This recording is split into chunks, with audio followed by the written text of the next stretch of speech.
Let's talk about specifically this number, 800 scientists, 2,000. I mean, the numbers seem so ridiculous all the time. Yeah. What is the peer review process for these reports that are coming out from the panel? Well, just how many scientists are really involved in signing off on these, and what is the consensus amongst those scientists? Okay, well, there's 2,500 in the IPCC, and that's considered the official consensus. Right.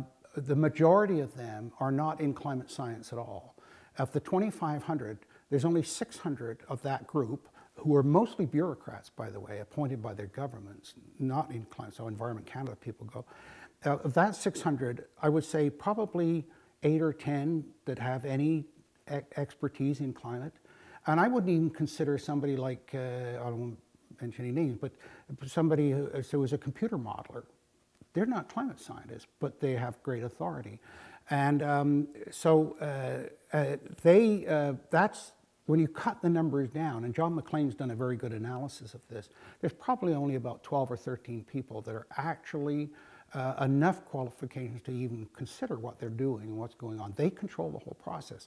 In the most recent report, in 2007, there was so much complaints about, you haven't got all of the scientific community involved in this. There were so many complaints that they said, well, we'll have reviewers. They chose who the reviewers were, and they also said, no, we'll ignore that reviewer. Yeah, there's a point there, and we'll make it look like we're being democratic in this. It was absolutely phony. But also, and I got suspicious of this almost 30 years ago when they started saying, oh, well, you've only got to look at peer review science. We now know that they were not only publishing together, but they were peer reviewing each other's work. I mean, it's corruption on a massive scale. That meant that the universities, who saw costs going up, had to get money from somewhere. They realized they could take 35% off the top of any research funding a faculty member got. And it got to the point where, first of all, you couldn't get a sabbatical unless you could prove you had funding for that sabbatical. And then it got to the point where people were promoted and eulogized within the university system because of the funding they got.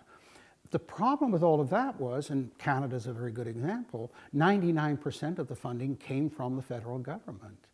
And so just to give you an example, the Auditor General's report, in a little over 5 years, Environment Canada spent $6.8 billion, one agency, $6.8 billion, on climate change research. And of course, all of that went to funding people that were promoting and supporting the theory, when in fact, as good scientists should be doing, you should be questioning and trying to show that the theory is wrong. So there was an enormous bias with this funding, and the funding is very much how the control was achieved. One of the most recent things that's had a huge impact is this cooling, and everybody notices it, the cold winters. Just look at the prairies last winter, and they come out and say, oh, well, the cooling's due to warming. Well, that's so illogical that even people that don't understand the science are saying, just a minute here, what's going on? Right. And a poll in Britain by the Times showed 71% of Britons don't think that humans are a factor. So it's really shifting. We have been told for years that as CO2 levels go up, temperature will automatically go up. CO2 levels have continued to go up, but temperatures are going down. Going down, Now, that's right, exactly. Common sense dictates there's a problem here. Exactly, and then, of course, what's happening is as you start to lose control of your position, you increase the attacks on people, the personal attacks. The other thing is, of course, they've got to make increasingly extreme claims, and the alarmism.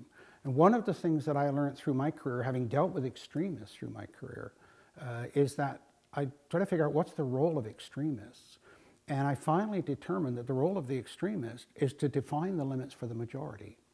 And of course, that's one of the things that's happening in terms of taxes. When people start to look at the cost of cap and trade, which is just a phony tax. It's the old carbon credits thing from the Kyoto transferred into nice terminology. Oh, we're going to cap these awful pollutions and we're going to trade them. Well, that's trade. That's good stuff. Very carefully orchestrated terminology. But as the cost of that is becoming aware to people and to politicians even, they saw it as a nice vehicle for imposing taxes. Oh, we're green and we're doing this to save the planet.